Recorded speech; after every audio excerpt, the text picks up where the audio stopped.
Anda telah mengunduh podcast yang dipaparkan oleh Pendeta Dr. Erastus Sabdono ini dari truth.id/voice. Selamat mendengarkan podcast ini. Shalom saudara sekalian, salam sejahtera dalam kasih Tuhan kita Yesus Kristus. Kebenaran hari ini 4 Juni berjudul Peta Buruk Komunitas Kristen. Sejak Konsili Nisea tahun 325, para teolog menjadikan isi Alkitab sebagai bahan perdebatan yang melahirkan pertikaian dan percideraan. Hal ini bukan saja menyakiti sesama, tapi juga menyakiti hati Tuhan. Ironinya hal tersebut terjadi justru ketika masa aniaya terhadap orang Kristen sudah mulai surut. Ketika penguasa-penguasa dunia bersikap ramah terhadap kekristenan, yaitu dari awal abad ketiga, saudara. Kualitas kehidupan iman orang Kristen malah merosot. Kehidupan iman yang meneladani kehidupan Yesus dan pemberitaan Injil yang berani digantikan perdebatan teologi. Hal ini diwarisi oleh orang-orang Kristen yang tidak mengalami Allah. Sampai hari ini yaitu orang-orang Kristen yang berurusan dengan Allah dalam fantasi. Kekristenan menaklukkan Eropa, di mana kaisar-kaisarnya menjadi orang Kristen, dari Kaisar Konstantinus sampai Theodosius Agung, yang menjadikan kekristenan sebagai agama negara tahun 380 Masehi. Roma malah menjadi ambruk dan gereja mengalami masa kegelapan.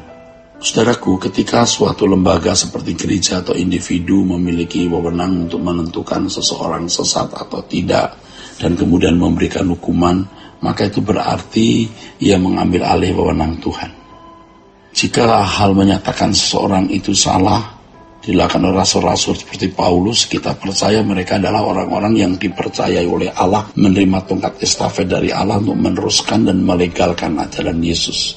Mereka melakukannya pun tidak disertai dengan hukuman secara fisik atau hukuman lain yang menyiratkan suatu kebencian.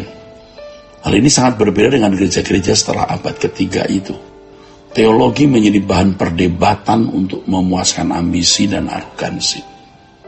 Hari ini teologi juga menjadi komoditas untuk menjadikan seseorang memiliki prestis di kalangan orang beragama dan khususnya di kalangan akademisi di seminari atau sekolah tinggi teologi. Dengan hal ini tidak heran kalau teologi juga menjadi komoditas guna memperoleh uang semata-mata. Panggilan sebagai teolog sebenarnya sangat luar biasa, saudara. Di mana seorang teolog bisa menjadi juru bicara Allah untuk memberi keterangan tentang Allah dan bagaimana membangun hubungan dengan Dia. Tetapi kalau hanya menjadi sarana memperoleh uang, harga diri, dan jabatan di lingkungan komunitas Kristen, baik di gereja, yayasan Kristen, lembaga-lembaga Kristen, dan seminari atau sekolah tinggi teologi, maka berarti sebuah pengkhianatan terhadap Allah. Tidak salah kalau seseorang dipanggil Tuhan untuk menjadi pengajar atau pengkhotbah dengan pengetahuan teologi yang dimiliki untuk mendapatkan nafkah, tetapi bukan karena nafkah tersebut ia berteologi, saudaraku. Jadi tidak salah kalau seorang dipanggil Tuhan untuk menjadi pengajar atau pengkhotbah dengan pengetahuan teologi yang dimiliki, mendapatkan atau memiliki nafkah dari panggilan itu. Tapi bukan karena nafkah tersebut ia berteologi, saudaraku. Orang-orang yang menjadikan teologi sebagai alat, saudaraku, untuk mengangkat diri dan memperoleh uang, didorong oleh ketidakmatangan mental dan spiritualnya, menggunakan media sosial sebagai sarananya. Dan hal ini sekarang makin marak, saudara. Mereka mengisi media sosial dengan perkataan-perkataan yang tajam, menyerang gereja dan individu. Sebisa-bisanya orang yang sudah memiliki popularitas diserang demi memperoleh perhatian netizen dan sekaligus memperoleh uang dari subscribernya, dari subscriber yang banyak yang dia bisa peroleh. Tentu alasan mereka melakukan hal itu untuk meluruskan ajaran, begitu. Untuk itu mereka menilai pandangan orang lain dan tidak segan-segan mengomentarinya dengan tuduhan sesat.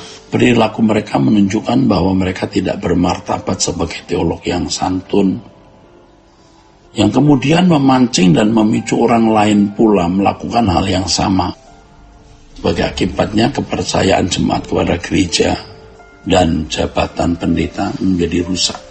Akibat dari hal ini pasti ada yang menjadi korban. Satu aspek munculnya orang-orang yang suka menyerang ajaran orang lain bisa bernada positif ketika pendeta-pendeta yang tidak mengajarkan kebenaran ditelanjangi. Tetapi aspek yang lain juga bisa terjadi penghakiman dan tuduhan-tuduhan yang menyesatkan terhadap pendeta-pendeta yang mengajarkan kebenaran.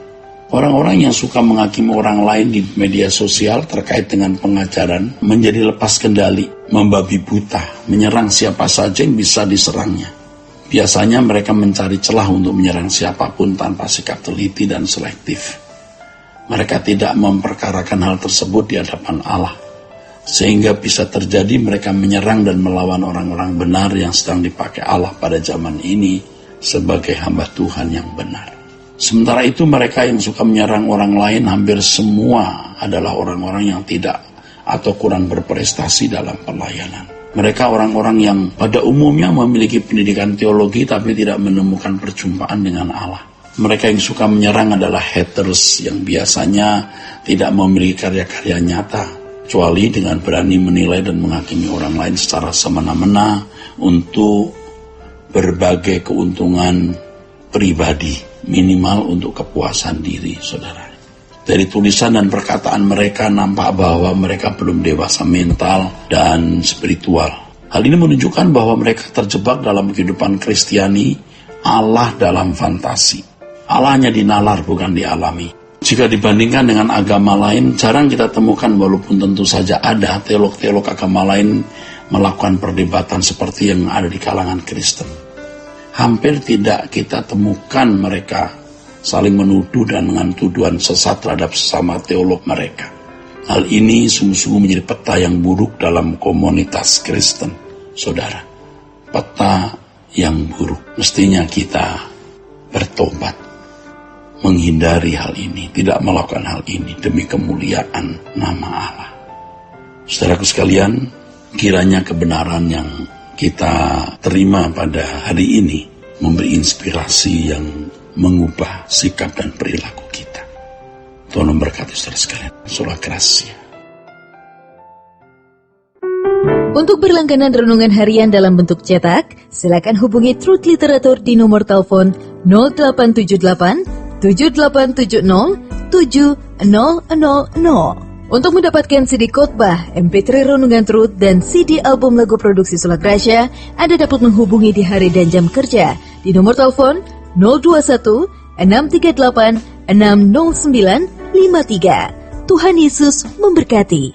Sola Gracia.